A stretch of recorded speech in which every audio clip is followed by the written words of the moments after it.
Hey everybody, welcome back to another Hive Jive here. We are so grateful to have you, and Miss Natalie is back with us today, and we are going to be talking to the one and only Tucka Bee, Miss Tucka Saville. Thank you so much for joining us today, Tucka. How are you doing?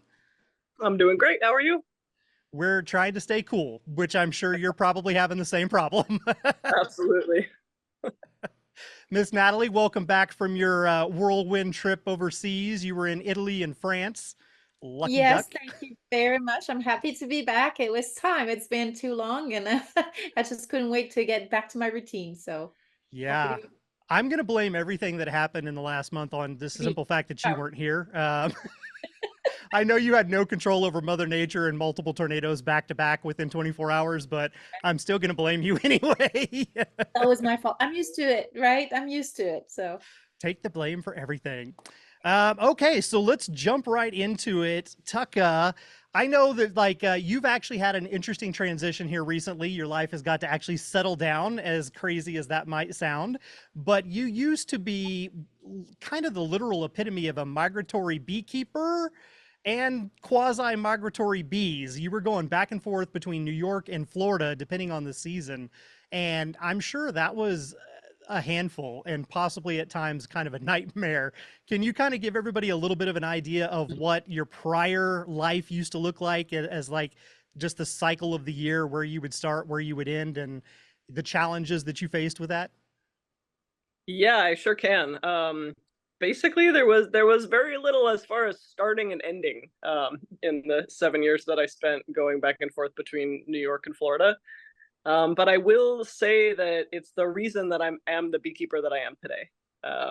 Because it gave me a very wide perspective, right? So I would spend the kind of winter, fall, spring months in Florida. So I would typically be here from the start of the Brazilian pepper flow around September, October through maybe April. I would start to take trips up north in March for spring checks, and then I would be up north beginning in May for the summer, basically through August, possibly September.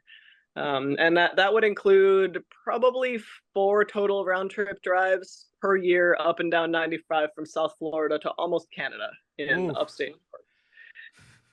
Yeah. that's a long haul. It was a lot, I'm not gonna lie. And at first, it was really difficult. I found it hard to drive for more than 3 hours at a time. I was always tag team driving with a buddy. But by the time I found myself 3 or 4 years deep with my own business, running everything alone, I was driving 19-hour shifts by myself without stopping.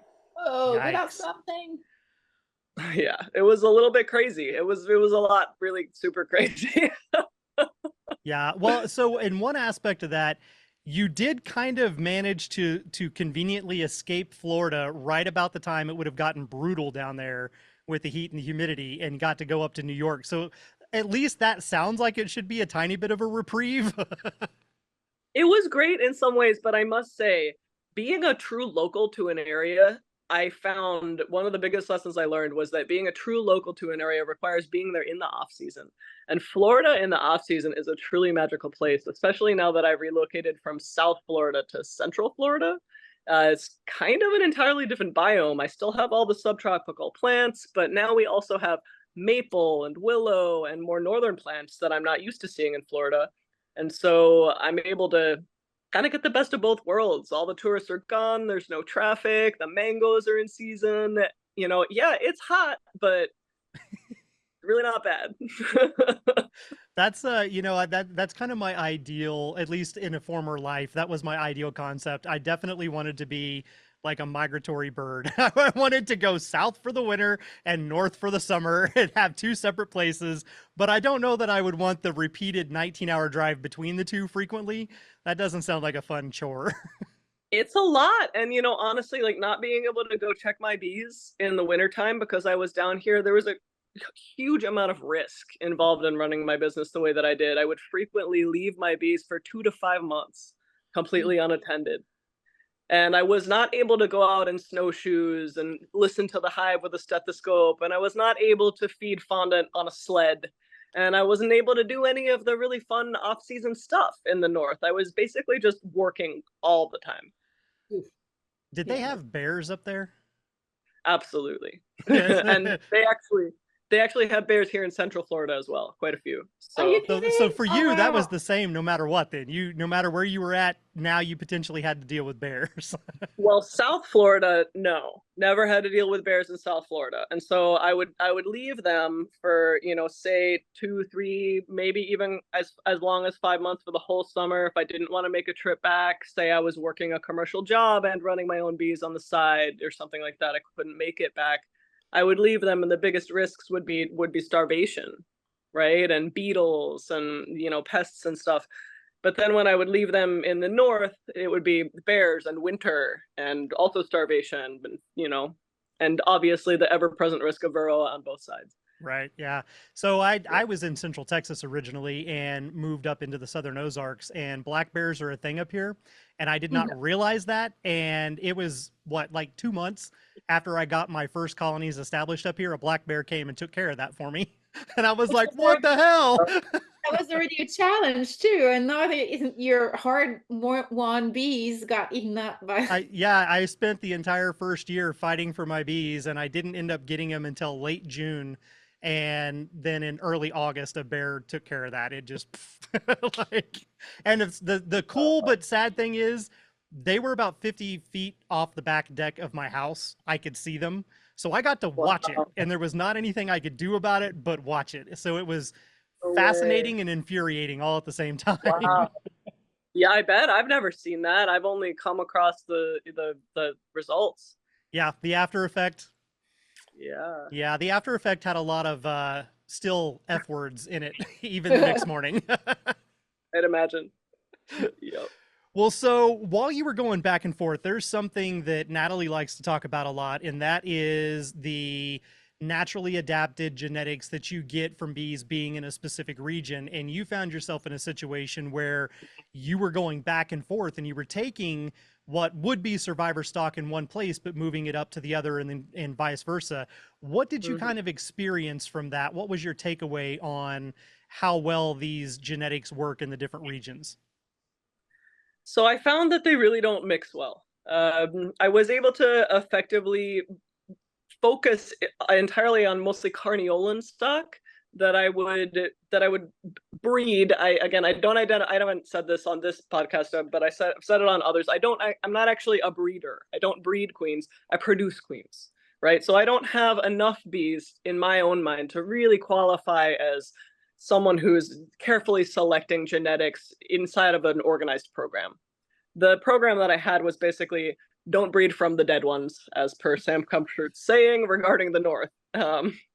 So I didn't breed from the dead ones, and then whatever was left, that was my breeding stock, and they were mostly Carniolan, and I wanted to always select for dark bees because they're frugal and they survive better through the winter and they keep a smaller nest, and they're more resilient in the early spring months when it could be 80 degrees one day and then snowing the next in the Adirondacks. And so that was a very harsh climate, even more harsh than the Hudson Valley, where I learned to keep bees in the north. And the reason why that was my main focus is because I could take those genetics to Florida with me, even without taking the bees. So I discovered early on that moving the bees down to Florida after the New York season didn't really work. I would try to bail them out, and I would bring them down, and they would be these tiny clusters of bees that had already shrunk down to prepare for winter, and the queens would not be laying much, if at all, because winter comes very, very early up there in such a far northern place. And I would take them down into this subtropical environment in Miami or just north of there, and they wouldn't thrive. They would just slowly die because they were vulnerable in a shutdown mode. And when they came into contact with double deeps full of Italians and, you know, buckfests and who knows what else everybody has around here, and not to mention all the local wild bees that have assimilated with Scutellata genetics mixed in, they just didn't live. And so I started bringing down only the breeders, being queens that had survived at least one, if not two winters in the north. And I would graft from those breeders and thereby basically create a seed for my northern stock that was available earlier in the spring than anything else on the market. So I was able to raise queens that were Carniolan based for northern survival that were available before anyone in the north could raise queens. And that created a niche market for Very selling nice. queens anywhere up and down 95 my customers were primarily in South Carolina, Virginia, Maryland, Pennsylvania, New England, New York, Vermont. Follow the path. Yeah. So and that was a great model, and it really gave me a good niche, and I never had any trouble selling as many queens as I could make. And so that was really good. But then should I go into how that transitioned, or? Sure. Yeah, go right ahead. Okay. All right. So when I got tired of driving up and down 95 4 times a year, 24 hours, and just getting really exhausted and never being around to see what was happening in the off season, I decided to start focusing more on Florida. And it was really difficult for me because I had created my entire business identity around northern hardy stock. But surprisingly, I did not lose as many of my return customers as I thought. I actually brought some of them with me into a different kind of genetic experiment, right? So because I've been using Carniolans for a long time, those genetics are pretty deep in the operation. And even when I made the conscious decision to shift to using mostly Italians and hybrids between Italians and Carniolans, I still find that I get quite a few dark and stripy queens. They're mostly blonde with black tips now. The stripes look a little different. The bands aren't quite as thick. They're generally lighter. They produce more honey. They're not as northern hardy, but people in the kind of the central portion of that, like North, South Carolina, Maryland, even up into Virginia, are still very, very happy with them. I find that I lost a lot of my customers in the far north, but it was great because I was able to refer them to other local beekeepers who either I trained or I made collaborations with during my time there. And it ended up being just a really easy transition. And now I sell more queens in states like Texas and Georgia and California. And it's just it's kind of a whole new experiment and a whole new adventure in beekeeping. Very nice. Yeah. Natalie, I'm going to give you an opportunity to get a word in here edgewise if you'd like, because I can just keep going down my list. You know that. Yeah, and that's okay. I'm taking notes. I know. I see you. Usually if you're writing something down, that's a follow-up question. Well, no, I'm just taking notes because I think it's fascinating. And I really noted that you went for the niche market. And that's something that I'm trying to tell people that are starting in beekeeping, if they want to make a business out of it, to kind of get a specialize in something, become an expert at something like you did, and then find their niche in the market, something that nobody else is really doing or not doing as well as you do, or doing it, earlier in the season, that was your niche.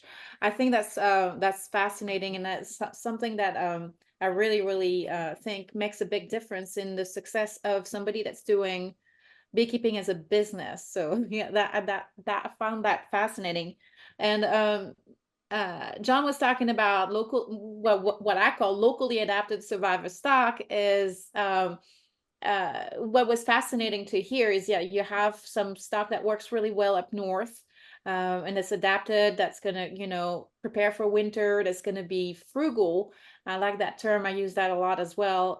It's going to be very elastic and plastic probably to the local pattern of forage and season, and just very reactive and a little bit like Russian wood, right? Is that what was happening in that case? Yeah, I did work with some Russian stock early on, and again, I'll have to credit Sam Comfort with those early experiments because I got a lot of my starting off stock from him. But I just found that I found that I didn't feel comfortable claiming that I was running Russian stock because the Russian Bee Breeders Association is a very elite group and they're doing some very important work. And I just wasn't using a pure enough lineage to really claim that my bees were Russian. So I started describing them as more Carniolan cross than Russian. Right. But you probably used some of those genetics. Did you use a lot of the local swarms, cutouts, things like that as well? And always. That? Yeah. Yeah, always. And even in Florida, despite the fact that we're not supposed to do that. Obviously, I've requeened mean colonies. If anything was ever aggressive, if I was ever stung in the face more than once while catching queens, there were signs that would cause me to requeen something. But I would keep a lot of the wild stock that I would catch because realistically, even the Florida stock, more than half of it is probably a swarm from someone's Italian package bees from Georgia. Mhm. And you know, so and with locally adapted stock in Florida, it's kind of a whole different ball game because you're not trying to survive winter, you're trying to survive the influx of commercial beekeepers, Yes. right? And so these semi loads come in, and you need bees that are going to be resilient to 500 colonies getting dropped off across the street. You need bees that are going to be able to defend themselves, that are going to be able to find forage, you know, even when there's a massive quantity of other bees that come in for just a couple months a year to prepare for almond pollination, So right? how do you manage that influx of a lot of Italian treated genetics that are not as resilient, that are very competitive on that rob a lot, right? So how do you manage to first preserve your colonies and adapt to the contamination through the DCA of the genetics? The genetic pool kind of gets diluted when they get mated and all that stuff. How do you deal with that?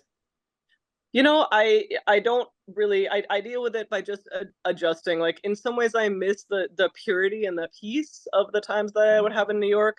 My operation up there never got larger than 200 colonies. I was just kind of like wandering around in the woods, like catching bees and like skipping in fields and you know raising queens, and The it was all very idyllic beekeeper life. Yeah. yes. Frolicking through the Running meadows through and the the woods. forest. Like quite literally. And then in Florida, it was like battle armor, right? So like pesticides, development, other commercial beekeepers, theft, vandalism, Oh, like habitat loss. I literally one time had 30 colonies just intentionally destroyed with fire are you kidding? Oh my by gosh, that's by a insane. developer by a developer. I have never screamed so loud in my life on the phone at a person as Oh I did yeah. in that event, and it was incredibly tragic. They set them on fire, and then they just got a machine, like an earth digging machine, and they buried them, boxes and bees and all. That's And criminal. Did they? they it is actually literally criminal, but I was completely unable to do anything about it because it was such a large company that purchased this highly valuable piece of urban property that I would not have possibly been able to win Are in you small kidding me? claims Oh, court. that's Yeah. disgusting. So I just had to let it go. But not to get sidetracked, we were talking about okay, so yeah, but I am on track. These are the challenges that I face in Florida, right? And so as far as the genetics and the influx of genetics for commercial beekeepers who are running Italians that are coming in from California and Hawaii, I embraced it. And I actually used it to my advantage when I was starting out as a beekeeper, creating collaborations. So there are these laws in Florida that require you to have a certain number of drone producers, right, in order to be a queen producer. And it's tough as a small queen producer to be able to meet those numbers without oversaturating the area with bees and causing starvation and then forcing the bees into survival on corn syrup feeding and sugar syrup feeding, right? And so it's because there's so many bees, and I started placing my apiaries strategically near collaborators who had drones that were of high quality. And so I like to focus on bringing in genetics. Specifically, I used cells from the Mixas, who are a family in Groveland that produce a really excellent high quality cells. If I wasn't able to graft myself, I would purchase cells from them, and I would typically bring in VSH Italian cells, right? And so I made my effort to switch over to Italians while maintaining some of those characteristics of resilience, like instead of hygienic behavior. And that's kind of the compromise that I went with, and it enabled me to make sure I had enough semen in my operation to adequately inseminate my queens, and that it would be of the quality that I wanted. I would give queens away to local people, but I've never, even at my largest number of colonies in my entire operation, which was 500 colonies, which is what I reached this spring in Florida alone, I still did not have the numbers needed to create a saturation in my area in Florida. That's insane. Uh, That reminds me a lot of some of the problems that like the ag exemptions caused in Texas, where there's so many bees in a specific area so that people can get the exemptions, but the area can't support those bees, and then you're like feeding them constantly, and it becomes more of a challenge. But yeah, Yep. that's a whole different And scenario. they're dying, and you have a high-powered lawyer who's like, "Why aren't there 200 colonies here?" And you're like, "Well, 100 of them starved to death." Like, whoops, you know. sorry, I can't fulfill this contract that I'm legally bound to now for the rest of the season. Like, it's a really dangerous thing to invest in a large scale agricultural exemption contract for sure. That's true. And that talks to carrying capacity. We've talked about it on the show quite a few times, where you have too many competing colonies, basically, for a source of forage that's not only limited, but also variable, and also changes based on the actual micro local area that they're in. So do you have several yards for those? I'm guessing, right? For you're not putting it up on the spot.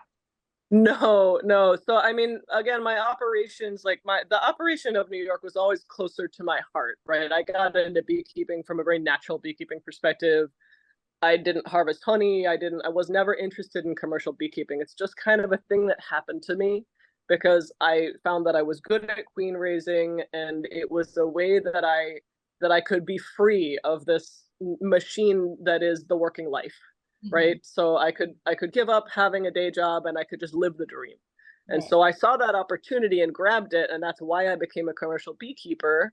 Also for just the stimulation of being good at something and learning a real skill and honing it and then sharing it with others and training them. I got a little sidetracked. Tell me that question one more time. The carrying capacity. Oh yeah, several yards. Yes. So in New York, I'm gonna reference New York a couple more times just because it's fun. That's to see okay. the It's a part of your whole beekeeping upbringing and culture, so go for it. It is, and a lot of people don't know that I'm just in Florida now, so it's kind of a fun thing to reference. So New York was really amazing in that I would literally keep 4 colonies in a location, in a remote location that may not have any bees around for like for a mile, for more than a mile, like, and some of those were truly isolated areas. And so I would have maybe 4 to 12 colonies total. And the largest mating yard I ever had up there was only about 150 colonies. And my typical mating yard up there was more like 50 nukes. Whereas down here, my largest yard contains about 200 colonies. And they're double the size. So I forgot to mention one thing. Another way that I started to manage the competition with the commercial colonies is I doubled the size of my mating nukes. So pretty much all of my colonies are mating nukes. They're about the volume of a 5-frame nuke. I am transitioning now that I live in Florida. I've been unable to resist the temptation to make some honey. And so I am transitioning into some Langstroth colonies, and I plan to have a fleet of about 100 langs for honey with a flatbed and the whole small operation, 9 yards for that, because it's just a fun new horizon. It's something I've never done. But even my mating nukes that are kept in Comfort Hive boxes, if you're not familiar with that, check out Sam Comfort of Anarchy Apiaries, created with Comfort Hive. I went from using one Comfort Hive that was 6 inches deep, cut in half with a metal divider, to double the amount of queens that I could make with the same volume of bees, thereby increasing my profit dramatically. I went from that to pulling out the divider and adding another box. So now I don't keep anything that's smaller than 2 comfort boxes high with continuous combs that go all the way from the top to the bottom. And that makes it much, much easier for me to hold my own with the commercial beekeepers around.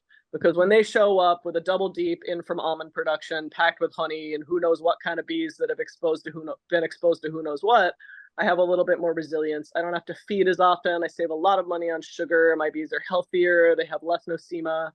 It's just a much more sustainable lifestyle for me, because now that I've been doing this for 11 years, I'm tired and my back hurts and I'm kind of bored. Right. So, now I have time to do kind of other things. And one of those things is transition some bees into honey. And another one of those things is really explore my passion for teaching. My favorite things to teach are kids classes and high-level advanced queen raising training apprenticeships. That's a great segue. I was going to ask you about that. When can I come? When can I visit? Anytime. Yeah, I say anytime. Probably not in July or August, honestly, down here. I'm just not doing that much with the bees. Right. If it's a palmetto flow, you could come down and harvest honey in July or August. And it is, fingers crossed, looking like the palmetto may continue blooming through the summer, but knock on wood, because we never know whether that's going to happen or not.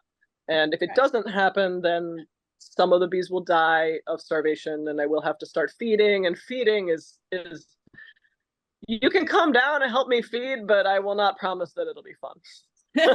Yeah, that's my least favorite thing. That and actually harvesting honey and bottling it. That's my two least favorite things. I prefer to spend my time with bees. Yes. Yeah, that was one of the questions that Yeah, I was going honey's to the ask worst. you. Sticky, heavy. Sorry, we had a delay there. It's a little bit of a delay. Yep. Yeah, go ahead. No, that was one of the things We I was have- going to ask, is if you were still using the comfort hives and if you had actually started to transition when you moved down there permanently or not. So that's kind of cool to hear. You've got kind of a hybrid approach. You still have your comfort hives, but you are working on some other of the Langstroth type style. So Yeah, I never would have expected it, but I've also never been anti-Langstroth, right? So it's, it's just kind of the natural exploratory transition. And I do, as I finalize my transition here and possibly eventually buy some land, I do expect to start experimenting with all kinds of alternative hives. And I think that'll be a lot of fun. But as far as the commercial aspect or the semi-commercial aspect of my business, I'm drawing back a little bit. I hope to reduce my population from 500 to about 200 by the end of this year, to be very real with you. I'm tired. I want to sell a lot of the bees in the form of nukes and packages and make a little capital and transition into doing more teaching. So when you say teaching, you mentioned the kids, but you're saying you said also the high and highly technical queen rearing, right? Right. When does that happen? Honestly, whenever the student appears. Oh, but how does it work then? Is that like I guess it takes a while to do that. There's no formal program, so I've done it 3 times. I've done various levels of training for a variety of people over the past. I guess I started doing more high-level training, like technical training, like career path training, in maybe 2021. So it's really only been a few years, maybe 2020. But the first student I had came from overseas in the UK, and she came through an academic program, and that was the only time I've ever done a collaboration with a university. And it was truly amazing. We were able to co-create an entire semester's worth of academic credit at the college level that we worked with a college advisor. And she did have to take one class that wasn't created by us. It was a GPS class through the college itself, but she was able to come and spend time in Florida and then also transition up into New York and eventually also work under the supervision of Mike Palmer in upstate Vermont. And so I was able to remain her academic overseer in the field, even as she was working with other beekeepers. It was a really fascinating experience. The second one showed up through Instagram from Mexico. And I bought him a plane ticket to the US, having never even spoken to him on the phone. Wow. And he showed up and he worked for me in Florida for 2 weeks. And then we drove bees 24 hours up the highway to New York. Wow. And he had a major crash course. And then I got him a job, and he's been working in commercial beekeeping ever since. And his operation is, I think, quadrupled in size. And he's running a successful pollination program back in his home country. And it's been really cool. And then the third one was from this country, and he was able to expand his operation and integrate it with an organic farm that he's working with, a nursery in the Hudson Valley, and that was also really successful. So it just a person has to be ready. They have to want it. They have to be able to take a sting, and they really have to be able to work hard. Right. So all through the comfort hives, though, right? The queen rearing stuff. Yeah, that was all in comfort hives. I've really only just started to mess around with Langs in the past few months. Okay. So on your queen rearing, that was obviously at one point in time, that was kind of like the biggest part of your business. Is it still a large chunk of it today? Yes, absolutely. It's a large chunk of it, but the thing about queen raising is that it's so time intensive, right? So you're working with these tiny colonies and they're so vulnerable. And you never get to truly see what they grow into unless you also run larger colonies. So because this is one of the reasons why I don't claim to be a breeder, right? Because I wasn't running large colonies that could truly test the product.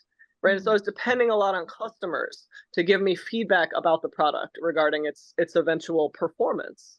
And I was getting a lot of feedback from customers, and I still do. And I continue to stand by that was a viable business, process that worked well. People are very happy with the product. It's extremely high quality. They last a long time. They're resilient. They produce a decent amount of honey, they're resistant to disease, and that's always been the case, but it's really a lot more fun for me to see it with my own eyes and have it in my own operation, right? And so growing them out like that is kind of it's kind of like I finally get to see them be what they really are. That's right. You're getting to your kids grow to see your kids growing up, right? Yeah, exactly. Instead of just being stuck in this, the queen factory, like the machine. I'm running a machine all the time, and it's so constant. It's the same thing every day of the week, and then supposedly I only work on Monday through Thursday and Saturday, but that's really not true. Whereas if I'm doing a little honey, I can literally visit them every 3 weeks and then just not do anything in between. Makes it a nice transition, especially when there's the opportunity for air conditioning. Air conditioning, water sports, fishing. The Clearwater Springs are probably the best kept secret in Florida. There's a lot of things to do out there besides beekeeping. Believe it or not. Yeah, exactly. When you finally take a step back and you have a minute and you're like, oh my God, this is what it is to have a life. I can go do something.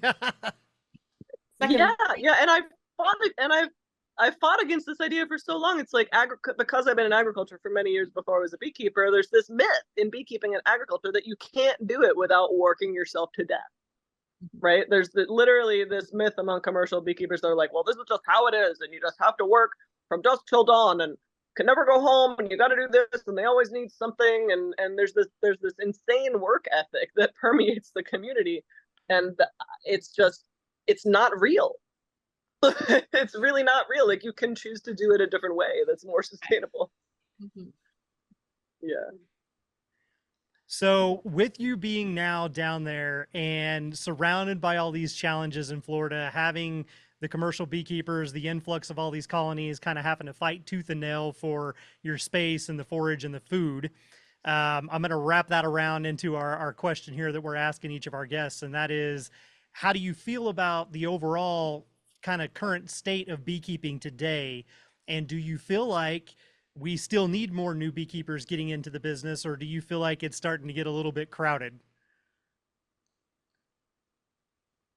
I honestly feel like beekeeping and industrial agriculture in general are a sinking ship. And I think everyone should get off the ship as soon as possible and find like an island to like plant a small permaculture garden and like start, cooking their own food and like start learning to be a little self-sufficient, people. Yeah, it's that beekeeping is so wrapped up in the industrial agricultural model in this country. There is no other country in the world that I'm aware of that has the same ridiculous overpopulation of a non-native species of pollinator that are foods, which are also mostly not native to this country and also not very nutritious because they were brought over from a different place and slowly modified and then genetically modified. Like, don't even get me started on that. Like, no, I don't think we need any new beekeepers. I don't discourage people from keeping bees, right? If someone wants to keep a box or two of bees in their backyard, whoever wants to do that, that's great. I'll sell them bees. They can pay me to take care of their bees or to teach them. Like, I'll support them. I'll encourage them. I do encourage new beekeepers to start out by treating with oxalic acid. Even as a person who has not treated my own bees, I'm in a position now in Florida. I'm running larger colonies. I'm considering experimenting with some of the oxalic acid slow release treatments. I don't know what I'm doing. I don't know anything about treating because I've never done it in my own operation. However, suddenly I'm on Scientific Beekeeping reading Randy Oliver's articles about how to do this because it's a really realistic thing that we have to think about when the bees are so overpopulated. I haven't started doing it, but it's something that's on my mind.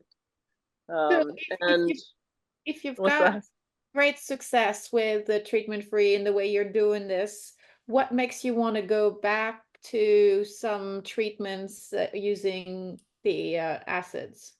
Well, I'm not going back because I've never been there. For me, it's a new horizon.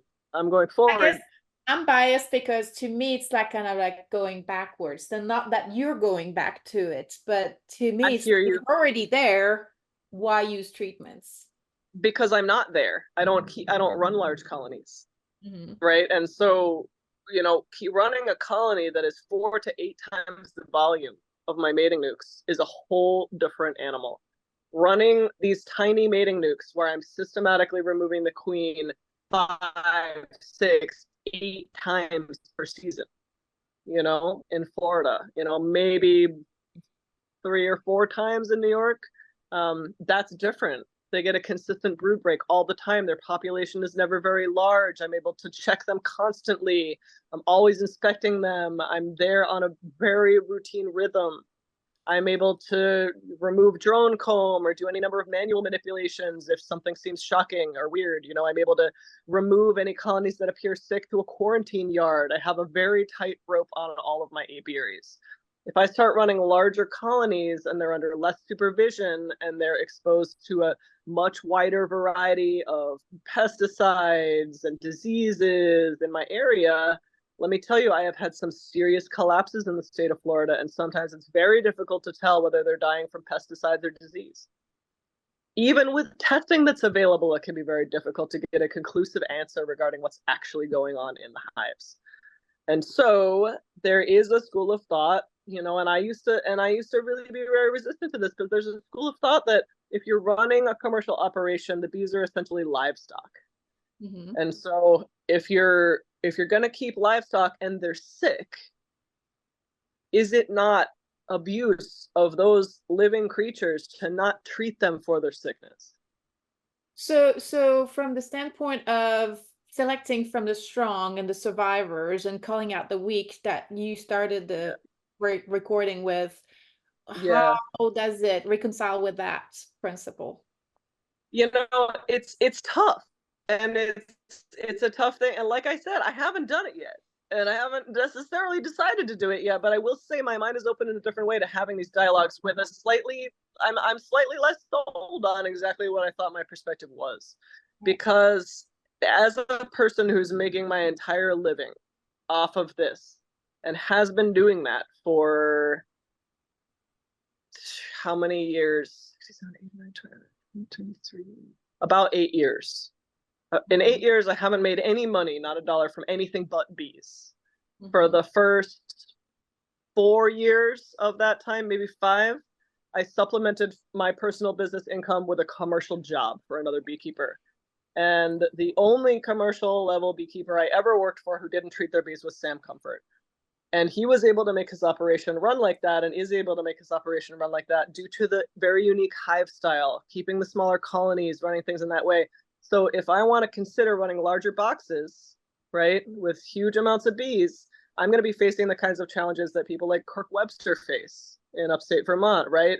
Running bees for honey in a harsh environment without treating is incredibly challenging. And because I make my entire living on this and I support my family with this, and I have no backup plan, if those bees die, I go down with them.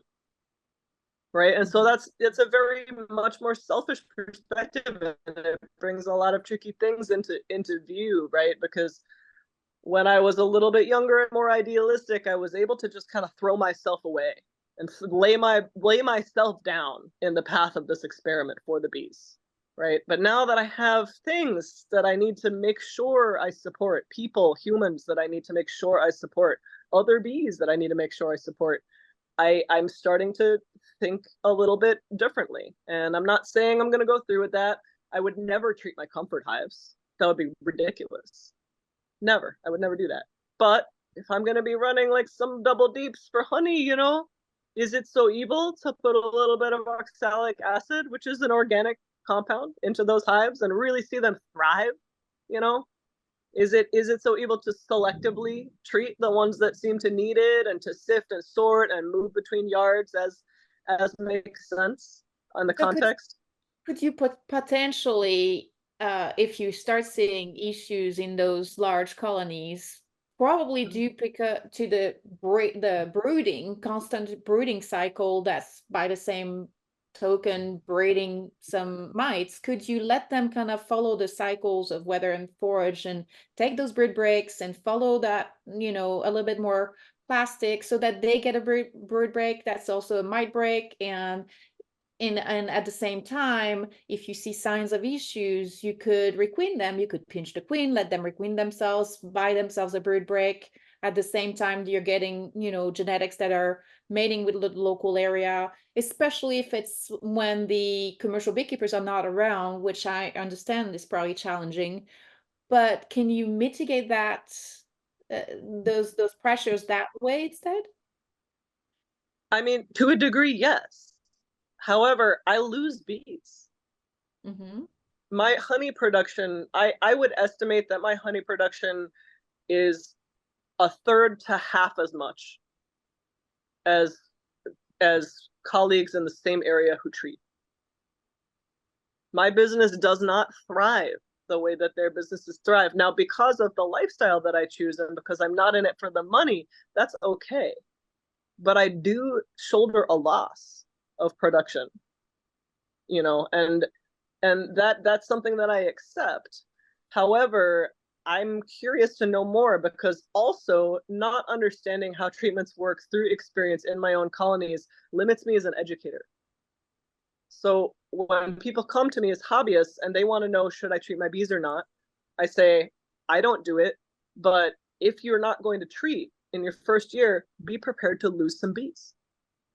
It depends what kind of genetics they're starting with, though, right? True, but genetics is only part of the story, especially in a place like South Florida that is just filthy with chemicals. Mm-hmm.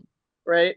Genetics are not gonna stop your neighbors from spraying Roundup. They're not gonna stop the commercial factory farms that are spraying with, you know, who knows what chemicals that aren't even legally acquired in this country. Like, they're not gonna stop your commercial neighbors who are treating with Bovatraz. They're not, you know, there's nothing that it's tough with hobbyists because they get discouraged when they lose their bees. I hear you have a lot of pressure around, which makes it really challenging to keep your bees, you know, healthy on a regular basis. I'm still having a hard time, and I'm not questioning your reasons or any of that. I'm still having a hard time reconciling how adding caustic acids to the colony is not going to make it more stressful for them. How is it going to help their health? I mean, have you seen the results of with oxalic acid? Have you like seen a colony that's sick and struggling for months, and you've given them a brood break, and then you've given them another brood break, and then you've tried your own comb removal, and then you've tried shaking the bees off the combs and melting all the combs down, shaking those bees like into a package to simulate a swarm into the new box and letting them draw all new combs. Has it taken you that far? The challenges? Yeah, I changed the queen. I pinched the queen. I let them requeen themselves. No, you already tried that. No, like you tried that. You tried that twice. You tried that 3 times, and the bees are still dying. Have you faced that?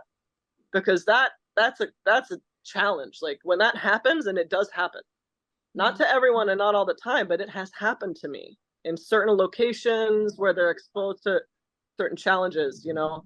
And when I end up backed into a corner like that, it's like, you know, hold on a second. My dog is barking at someone. Hold on 1 second. Hey, You're hold good. on. Stop it. Dude, Ori. Hey. Dude, I'm doing a podcast right now. Yeah. I'm sorry it's wet, but okay. Hey, come on, buddy. Come on. I've been there, having the dog just kind of jump into the recording. Anyway, I'm not saying doom and gloom. Again, through all of this, like, basically when I end up in that position, backed into that position, what I do is, when it's really like that, when I've tried requeening them as a queen producer, right, with my own genetics and other people's genetics, and like cells, and letting them raise their own queen, and like when I've tried all that and it's not working, sometimes I euthanize them. Yeah. Right. And like, that is the alternative, right? But then I'm literally euthanizing valuable capital. and living creatures, right? And like in the spirit of survival, yes, I agree with you. And this is a very fun, interesting conversation with me because I'm on your side here. Like, and I haven't made any changes. I'm just thinking about it. I'm trying on a totally different hat for a minute. Right. No, I totally hear you. I'm kind of focused on the basically the selecting for fitness, and so when that and I'm not as focused on honey production, obviously. So because of that, I'm not focusing on brood rearing, which means I'm not, rearing a lot of mites. But I do have 400 colonies scattered across in Texas, and we don't have the pressure that you have around you with the pesticides and everything, and the commercial beekeepers, not where I am. So I don't know this, right? I don't have that pressure. Well, the solution for me, like the ideal solution, I have, like I mentioned before, I'm moving my whole Florida operation from South Florida in the Miami area to Central Florida. And I'm hoping that that's going to be the magic pill, right? I'm hoping that because this area is a much more nature-centered area, there's a whole lot more tree forage, there's not as many, chemical-intensive agricultural practices. I'm able to find wild land to put the bees on.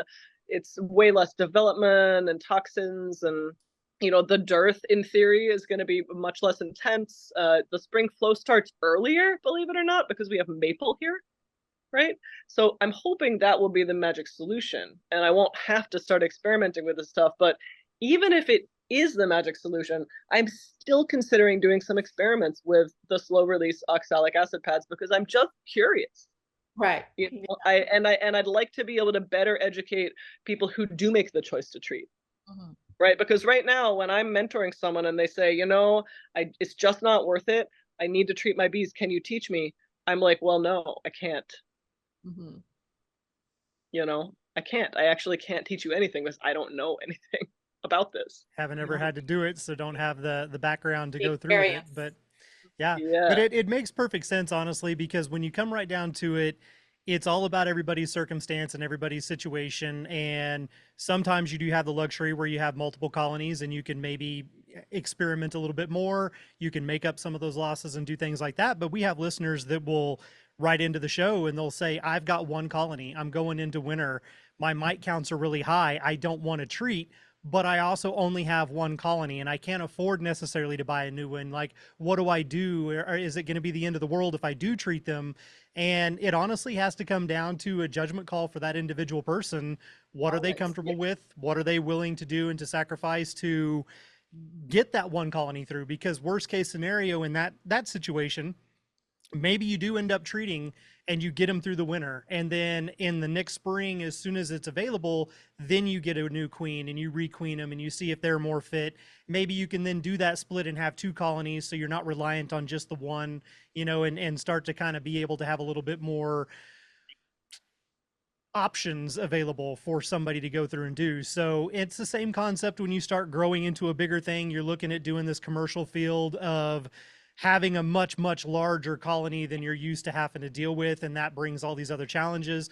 So it totally makes sense that it's something that has to be thought about and considered from your perspective and what it is that you're looking to do with your business. So totally. And I'm endlessly fascinated by I'm really enjoying this conversation because I'm endlessly fascinated by all the dialogue, right, within the industry regarding this particular subject. And it's been a hot topic for me since day one, really, because I never wanted to be a commercial beekeeper. I don't really care about the money, and yet somehow now I've found myself in a position where I have to care about the money if I want my businesses to succeed. Yep. Right. It makes it challenging for sure. So Tucka, how would somebody get a hold of you if they wanted to purchase a queen, or if maybe they want to come and learn how to raise queens and the season's the right time to do it? How can somebody reach out and find you? Reaching out to me is I'm widely available on social media. It's probably the easiest and most direct way. I'm Tucka Bee, Tucka, followed by the word bee on Facebook. I also have a business page, Tucka Bee LLC. Instagram is my main profile where I really started to get a little more attention on social media, and my Instagram handle is @tucka.bee. Write me a direct message. That's probably the best way. Or you can reach out to me by email. That's my name, Tucka, Tucka .Saville, Saville @gmail.com. And if you get me on one of those, I might give you my phone number, but I'm not going to put my phone number on here. You don't want it broadcast to the entire What do you world? mean? I can't imagine why. Uh, I've only changed my phone number twice, so I understand. yeah, emails I can ignore a little bit easier. That is very true. Well, thank Yeah. you for joining us today, going through and talking about the trials and tribulations of both migratory beekeeping from two polar opposite type of regions and states, and the challenges that you're facing now, letting us know a little bit more about your queen producing operation, and going through and just sharing a little bit of your life and yourself with us. We greatly appreciate that. For everybody else out there listening, if you want to hear more with our conversation with Tucka, you can join us over on Patreon. We're going to talk about drumming bees and ways to kind of go through and do some creative splits on your colonies. So if you want to check that out, then you can find us on Patreon. That's patreon.com/Hive Jive, and Patreon is patreon.com, because why spell it the way that it would normally be. So anyhow, we greatly appreciate everybody tuning in today. We look forward to talking to you next week, but until then, as always, be good, everybody. And as always, be mindful. I was gonna say be grateful, but I almost want to say be controversial. And by the way, I really enjoyed this conversation. Thank you so much for the Be controversial, everybody. Bye-bye. Bye. This Hive Jive production was made possible by amazing patrons like you, and we appreciate your support. To all our Hive Jive junkies out there, you truly are the bee's knees.